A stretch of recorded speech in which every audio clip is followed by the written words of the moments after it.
Hey Scrappers, it's Tom from the iScrap app, and we are so happy to have you listening to this podcast, Scrapulator. And this is going to be the first of many podcasts that we talk about, just talking about how the scrap metal market is going to be affected by the new electric vehicle push.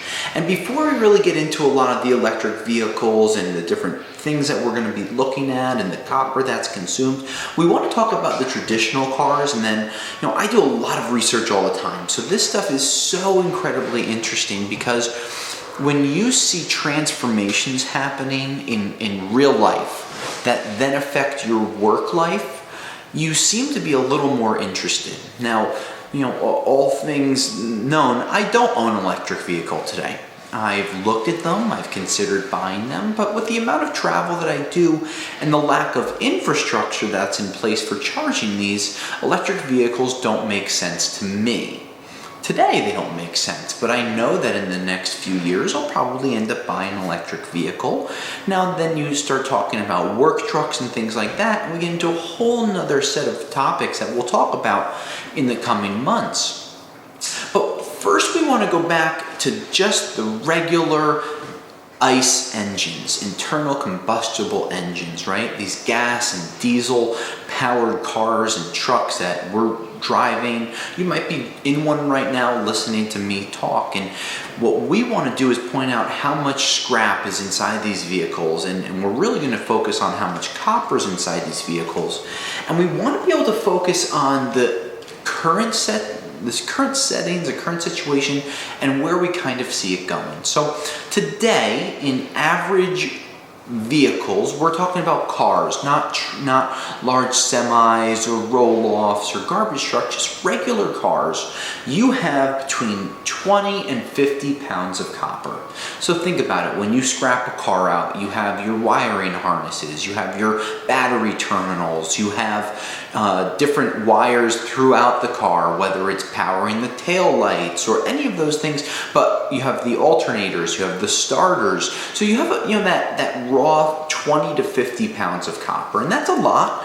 But when you're scrapping a car that on average weighs 4,000 pounds, if you have 40 pounds of copper, you only have 1% of the vehicle actually containing copper. So with 99% being the motor, aluminum engine blocks, aluminum rims, then you have the catalytic converter, of course. You have all these different parts that are worth different amounts of money, but then you also have a lot of debris. You have your seats, and you have your plastic and your airbags and all those things, which aren't going to change moving forward into the EV market. Everyone, EV, electric vehicle, get used to it. They're not going anywhere for a long time. Well, I guess they're going to start popping up, and then they won't be going anywhere. So when you have 40 pounds of copper per vehicle, and then you have all these other scrap things, where's the value come from? While we record this in April 2021, you have catalytic converter prices exploding. The demand for palladium is going through the roof as we want to move towards more clean energy, which means that harvesting this palladium and these other precious metals like rhodium and platinum from the raw ore is going to become more expensive because you're going to continue to have increased demands, which is going to push the prices up. And even though mining operations are becoming cheaper, they're still going to be incurring a lot of costs. And those big Cat vehicles and those earth-moving machines, they don't look to be moving to an electric vehicle market anytime soon. We're going to see those remaining gas-powered. So for those of you that are worried about your traditional Caterpillar vehicles becoming, EVs, I think that's a very long way away with the power decrease that you're going to get until, of course, these smart people, smarter than me, figure out how to fix that. But with your regular gas vehicles, with the catalytic converters having high value, with the aluminum having high value, with the steel having moderate value, and with only 1% of the total vehicle being copper, you have to say to yourself, what's going to happen when we go the EV route? We look at a scrap car, and if you haven't done one before, let's just say that we have a $200 per ton value for a complete car. So if an average car is 4,000 pounds, let's forget about the metric stuff, an average car today might be worth $400 in scrap if you bring it into the scrap yard as is.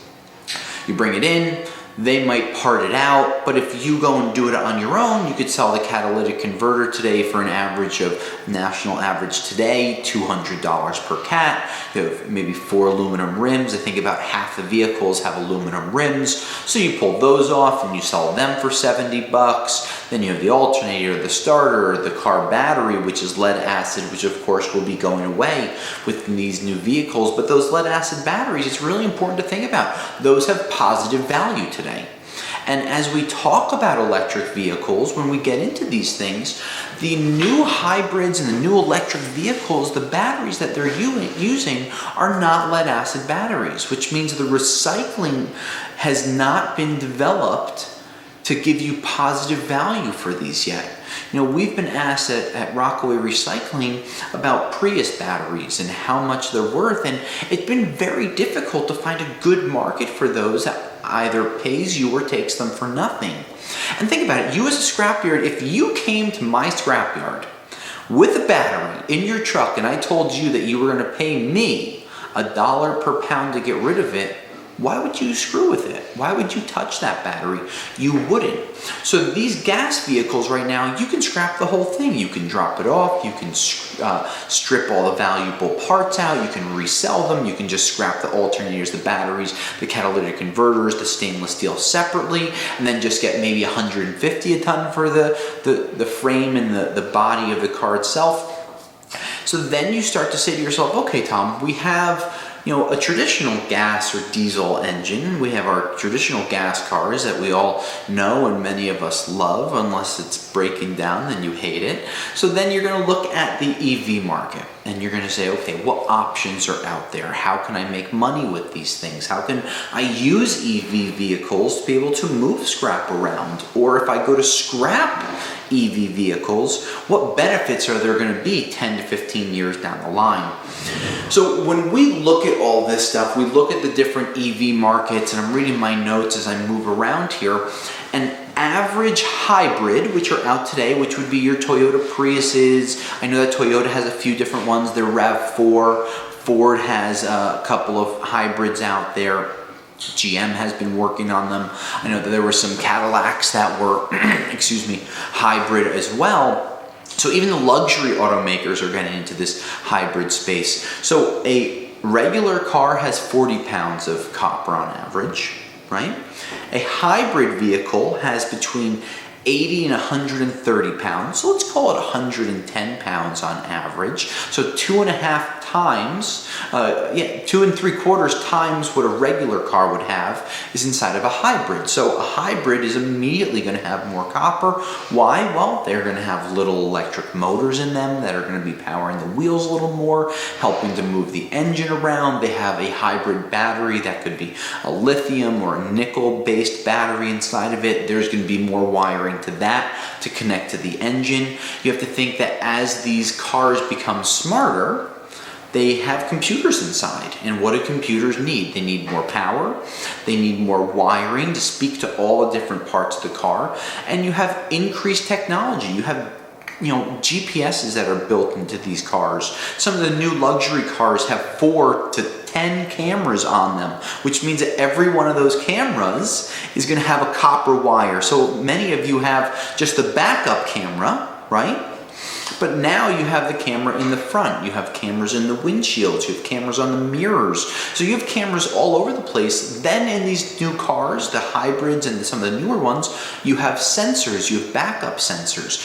Every one of those sensors has a little gold connector and a little piece of copper that leads itself into the wiring harness and back to the computer, the engine of the car in these hybrids. So that's why you have such an increase of copper weight from regular gas to hybrid vehicles. Now we look at it and we say, okay, well, we now know that it's almost 3 times the amount of copper needed for a hybrid vehicle. But what happens when we go to an electric vehicle? Where is the copper going to come from? How much is going to be needed? And as a scrapper, what can you expect when you start scrapping these vehicles out in the next 5 to 25 years? All electric vehicles have around 180 pounds of copper in them. Tom, how do you go from 40 to 180? I mean, we're talking about a change 4.5 times the amount of copper compared to an average car or truck today. Well, let's just talk about where the copper will be inside of an electric vehicle. Every single wheel is going to be powered by an electric motor. So now these manufacturers like Tesla and GM and Ford, they're not using aluminum. Aluminum doesn't absorb as much heat, it can't hold it, it doesn't work as well. And when a consumer buys a car, they don't want to have to worry about buying the cheaper products, the cheaper materials. It's meant to be more expensive so they last longer, so you can use them for a longer amount of time, and those things are super important to keep in mind. So now you have these new electric vehicles using 4.5 times the amount of copper. So where is it going to come from? What else is going to happen? What ripple effects are going to be caused by all of these different electric vehicles coming on the market? So let's not even talk about gasoline. Let's just talk about charging your hybrid. Let's talk about charging your electric vehicle. When's the last time that you took a ride down your street and saw electric vehicle charging stations? I mean, other than passing an occasional Tesla dealer, or some of these very new age gas stations that do have some charging stations, they're very, very rare to be found. You think about it, if you work in a commercial building, whether you're the white collar guy that's running the building or the janitor that's cleaning the building, you both drove to work. Well, if you're both going to have electric vehicles, where are those charging stations going to be? Who's going to be responsible to put those in? How much copper is going to be needed? These are all questions that we look at, we talk about, and we really try to figure out where the different markets are going to move. Now let's talk about the electric vehicles a little more before we get into the charging even deeper. Those electric vehicles, people are using more and more aluminum. So in the future, you're going to see electric vehicles having an increased amount of aluminum, an increased amount of copper, and a big decrease in the amount of precious metals. Think about it. We're all hot for catalytic converters today. But when you don't have a gas or a diesel powered engine, you don't need a catalytic converter anymore because there's no emissions coming out. The point of becoming a greener planet and lowering our carbon footprint and lowering the emissions is not to have them. So you will lose money because you're no longer going to have that catalytic converter to scrap. Now listen, with 300, 400, 500 million cars in the US and Canada, there's not going to be a shortage of catalytic converters anytime soon, especially as these things become more expensive, right? Cars are going to become more expensive. Cost of living is going to become more expensive. So you're going to have all these transitionary things that are going to be happening from your traditional gas power to your EV market. And it's going to take a long time. But one thing that we're focusing on is copper. How much is going to be needed? Think about the numbers. 40 pounds, 100 pounds, 180 pounds. That's a big difference, right? 4.5 times from the low side to the high side. And when we look at where this copper is going to come from, where's it going to come? Where's the demand going to be? And when's it going to be needed? I was listening to a seminar the other day just talking about the global demand for copper and how so many people inside of the United States are in such a little micro bubble, they don't think about the rest of the world. We've talked about China for years and how much copper that the Chinese have consumed. And what we've tried to look at is Who else is going to need this copper? Who else is going to be installing new infrastructure outside of EV? India is going to have a huge demand for copper in the coming years with 1.5 billion plus people. The Chinese, 2 billion people, huge demand for copper in the coming years. So we have different markets that are going to need these metals more and more than before, but we're looking at the cars and how you can scrap them, how they're going to affect the metal markets, where the charging stations are going to come from, where the wiring is going to come from, how much copper is going to be needed for those wiring stations, for those charging stations, where is it going to come from, how is it going to get recycled, and where are you going to be able to spend your time to help make more money with the scrap. We've even heard people talking about commodity shortages driving some of these copper prices up. During 2020, when the pandemic was going on, we heard about OPEC manufacturers of oil holding onto millions of barrels of oil. How many scrappers do you know that were holding, or scrap yards that were holding millions of pounds of copper? Now, I know a few that were holding, a significant amount of material, but when you compare the amount of copper being held to the amount of oil that's being held, you couldn't even compare on a percentage basis. Oil was just being held because it's really so plentiful. And one thing that people talk about is this big push to EV. What if there's a commodity shortage for lithium batteries? What if they can't mine enough lithium? What if they can't recycle enough copper? Because while you're now think about it, you're creating a new market for copper. You go from 40 pounds to 180 pounds. So you need 4.5 times the amount of copper than you needed before. Sure, you don't need lead, you don't need as much of some other things, and you need more copper, more lithium, but this could lead to different commodity shortages. This could lead to different price surges. This could lead to constrictive natures where more and more people are going to be buying stuff. When I listened to the seminar, they were talking about stuff. People like their stuff. Whether it was a second refrigerator or a new phone.